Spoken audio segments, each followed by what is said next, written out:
आप देख रहे हैं सत्य हिंदी पर 11 बजे की बड़ी खबरें और मैं हूं आपके साथ निकिता।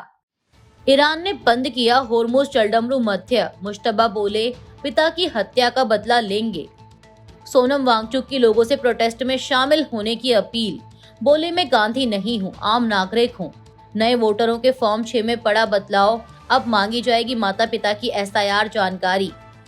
नरोत्तम मिश्रा ने मुख्यमंत्री और दिग्गज नेताओं से की मुलाकात, बोले बहुत अच्छी बात हुई।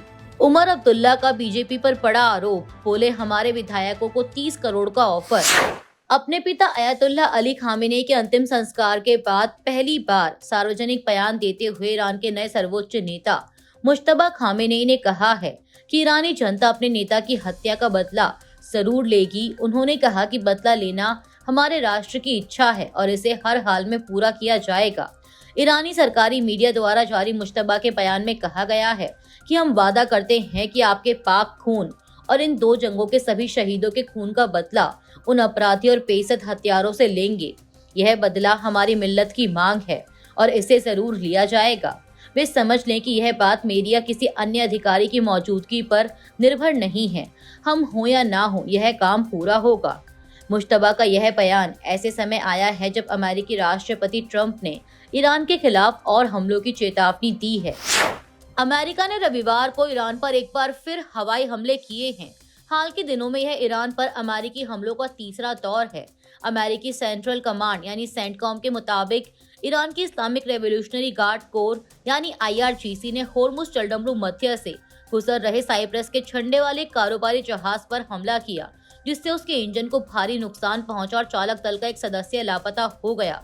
सेंटकॉम ने एक्स पर जारी बयान में कहा कि कारोबारी जहाजों पर पहले हुए हमलों के बाद जवाबदेही तय किए जाने के बाद भी ईरान को समझौते का पालन करने का एक और मौका दिया गया था, लेकिन वह फिर नाकाम रहा। वहीं ईरान की सरकारी मीडिया का दावा है कि जहाज ने अपना ट्रैकिंग सिस्टम बंद कर दिया था और तय रास्ते से हट गया था, जिसके बाद उस पर कार्रवाई की गई।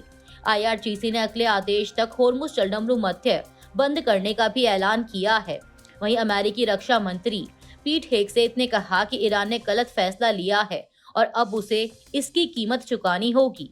इससे पहले इस हफ्ते 3 तेल टैंकरों पर हमलों के बाद दोनों देशों के बीच तनाव और बढ़ गया है।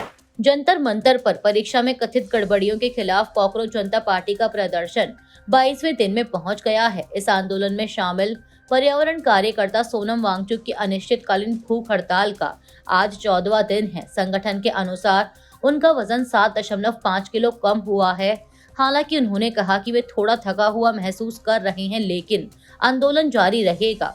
सोशल मीडिया पर आंदोलन का समर्थन करने के लिए लोगों का धन्यवाद करते हुए वांगचुक ने कहा कि 2 तरह की टिप्पणियों ने उन्हें निराश किया। उन्होंने कहा कि कई लोग मुझे 21वीं सदी का गांधी या आधुनिक गांधी कहते हैं, दूसरे लोग मुझे हीरो कहते हैं। ये टिप्पणियां मुझे असहज करती हैं।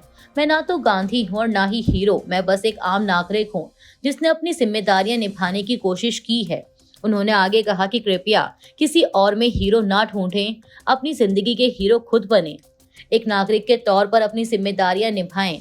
उन्होंने लोगों से 20 जुलाई को संसद तक प्रस्तावित शांतिपूर्ण मार्च में शामिल होने का भी आह्वान किया। गौरतलब है कि CJP शिक्षा मंत्री धर्मेंद्र प्रधान के इस्तीफे और कथित परीक्षा अनियमितताओं से जुड़े आत्महत्या करने वाले छात्रों के परिवारों को 1 करोड़ रुपए मुआवजा देने की मांग कर रही है। चुनाव आयोग ने नए वोटरों के लिए ऑनलाइन फॉर्म 6 में एक नया सेक्शन जोड़ा है। यह सेक्शन वोटर लिस्ट के पिछले स्पेशल इंटेंसिव रिवीजन के संबंध में आवेदक के माता पिता के वोटर रिकॉर्ड की जानकारी मांगता है। हालांकि यह बदलाव अभी सिर्फ ऑनलाइन पोर्टल पर दिख रहा है, जबकि आधिकारिक कानूनी फॉर्म में कोई संशोधन नहीं किया गया। द इंडियन एक्सप्रेस की रिपोर्ट के मुताबिक बिना यह घोषणा भरे आवेदन आगे नहीं बढ़ता। यह कदम ऐसे समय में आया है जब SIR के दौरान 10 राज्यों और 3 केंद्र शासित प्रदेशों में 5.58 करोड़ से अधिक नाम वोटर लिस्ट से हटाए जा चुके हैं। विशेषज्ञों का कहना है कि जन प्रतिनिधित्व अधिनियम 1950 के तहत फॉर्म में बदलाव का अधिकार केवल केंद्र सरकार को है, चुनाव आयोग को नहीं। फिलहाल चुनाव आयोग ने इस मुद्दे पर कोई आधिकारिक प्रतिक्रिया नहीं दी है। मध्य प्रदेश के पूर्व गृह मंत्री और बीजेपी नेता नरोत्तम मिश्रा ने शनिवार रात को मुख्यमंत्री मोहन यादव, प्रदेश अध्यक्ष हेमंत खंडेलवाल और क्षेत्रीय संगठन महामंत्री अजय जामवाल से मुलाकात की। इसके बाद उन्होंने कहा कि बीजेपी दतिया में जीत दर्ज करेगी। दरअसल नरोत्तम मिश्रा को दतिया विधानसभा उपचुनाव के लिए पार्टी ने टिकट नहीं दिया, जिसके बाद से जिले में विरोध प्रदर्शन हो रहे थे। बीजेपी ने आशुतोष तिवारी को यहां से अपना उम्मीदवार बनाया है। मुख्यमंत्री से मुलाकात के बाद नरोत्तम मिश्रा ने कहा कि बहुत अच्छी बात हुई, दतिया को जीतने की बात हुई। मैं अपने समर्थकों को कह चुका हूं कि धैर्य का परिचय दें। मैं निश्चित तौर पर नामांकन में शामिल होने जाऊंगा। इससे पहले भी शनिवार दोपहर को उन्होंने कहा था कि यह पार्टी का फैसला है। मैंने सोशल मीडिया पर पेट्रोल और मिट्टी का तेल डालने वाले वीडियो देखे हैं। कार्यकर्ताओं से अपील है कि ऐसा कोई काम ना करें। जम्मू कश्मीर के मुख्यमंत्री उमर अब्दुल्ला ने बीजेपी पर उनकी सरकार गिराने और नेशनल कॉन्फ्रेंस यानी एनसी को तोड़ने की साजिश का गंभीर आरोप लगाया है। उन्होंने दावा किया कि कुछ विधायकों को पार्टी छोड़ने के बदले 20 से 30 करोड़ रुपए, मंत्री पद और जम्मू कश्मीर को राज्य का दर्जा दिलाने का लालच दिया गया। उमर अब्दुल्ला ने कहा कि उनके विधायक किसी भी कीमत पर अपना जमीर नहीं बेचेंगे। वहीं भाजपा ने इन आरोपों को बेबुनियाद बताते हुए उमर अब्दुल्ला से संबंधित नेता का नाम सार्वजनिक करने या माफी मांगने की मांग की है और ऐसा न करने पर कानूनी कार्रवाई की चेतावनी दी है। उमर अब्दुल्ला ने केंद्र पर जम्मू कश्मीर को पूर्ण राज्य का दर्जा देने में देरी करने का भी आरोप लगाया और घोषणा की कि 20 जुलाई को संसद के मानसून सत्र के पहले दिन नेशनल कॉन्फ्रेंस दिल्ली के जंतर मंतर पर राज्य का दर्जा बहाल करने की मांग को लेकर बड़ा प्रदर्शन करेगी। उन्होंने स्पष्ट किया कि अनुमति मिले या ना मिले, उनका 20 जुलाई का दिल्ली कार्यक्रम हर हाल में होकर रहेगा। द हिंदू की एक रिपोर्ट के मुताबिक संयुक्त राष्ट्र यानी यूएन के 3 विशेष दूतों ने भारत के चुनाव आयोग की स्पेशल इंटेंसिव रिवीजन प्रक्रिया पर गंभीर चिंता जताई है। रिपोर्ट में आरोप लगाया गया है कि मतदाता सूची से बड़े पैमाने पर नाम हटाए जा रहे हैं, जिनमें मुस्लिम और अन्य अल्पसंख्यक समुदाय सबसे अधिक प्रभावित बताए गए। यूएन विशेषज्ञों ने मतदाता सत्यापन में कथित तौर पर एआई आधारित सिस्टम के इस्तेमाल, पारदर्शिता की कमी और शिकायत निवारण की व्यवस्था पर भी सवाल उठाए।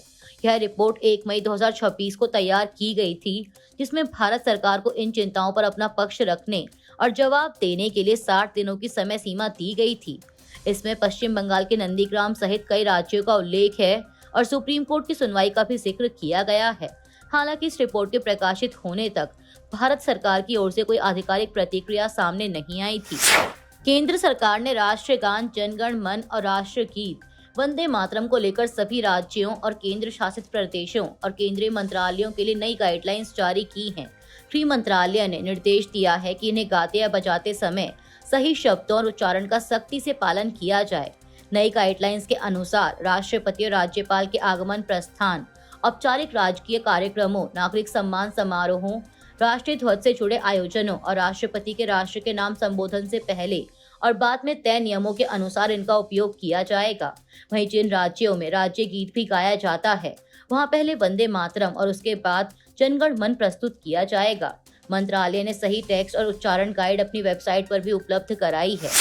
अमेरिकी न्याय विभाग ने पुष्टि की है कि वह गैंगस्टर लॉरेंस बिश्नोई के प्रत्यर्पण की मांग करेगा। बिश्नोई पर कनाडा के खालिस्तान समर्थक हरदीप सिंह निज्जर की हत्या समेत कई गंभीर मामलों में आरोप लगाए गए हैं। फिलहाल बिश्नोई 2014 से गुजरात की जेल में बंद हैं। अमेरिकी अधिकारियों ने कहा है कि प्रत्यर्पण एक लंबी कानूनी प्रक्रिया है और इसमें कई साल लग सकते हैं। अमेरिका ने हाल ही में ऑपरेशन हार्डबॉल के तहत भारत, कनाडा और यूरोप से जुड़े आपराधिक नेटवर्क पर कार्रवाई करते हुए 37 लोगों पर आरोप लगाए हैं। इस मामले में गोल्डी बराड़, जग्गू भगवानपुरिया और रविंदर सिंह ठांडा का नाम भी शामिल है। हालांकि भारत में बिश्नोई पर कई आपराधिक मुकदमे लंबित होने के कारण कानूनी प्रक्रिया पूरी होने के बाद ही उसके प्रत्यर्पण पर फैसला हो सकता है। भारत की स्वदेशी अस्त्र मार्क 2 हवा से हवा में मार करने वाली मिसाइल को लेकर बड़ा अपडेट सामने आया है। रिपोर्ट के मुताबिक इंडोनेशिया इस 180 से 200 किलोमीटर रेंज वाली मिसाइल को खरीदने का इच्छुक है। हिंदुस्तान टाइम्स की एक रिपोर्ट के मुताबिक बढ़ती मांग को देखते हुए रक्षा मंत्रालय अब रणनीतिक मिसाइल निर्माण में प्राइवेट कंपनियों की भागीदारी बढ़ाने जा रहा है। जल्द ही आईकॉम, अडानी, भारत फोर्स, टाटा और महिंद्रा जैसी कंपनियों से प्रस्ताव मांगे जाएंगे।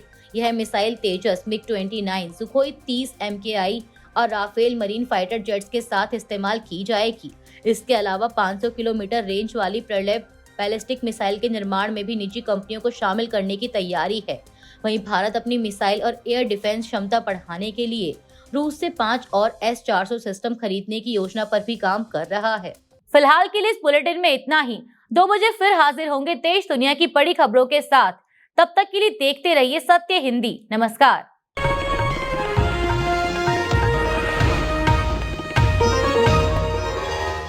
Copyright disclaimer under Section 107 of the Copyright Act 1976. Allowance is made for fair use for purposes such as criticism, comment, news reporting, scholarship, and research. Fair use is a use permitted by copyright statute that might otherwise be infringing.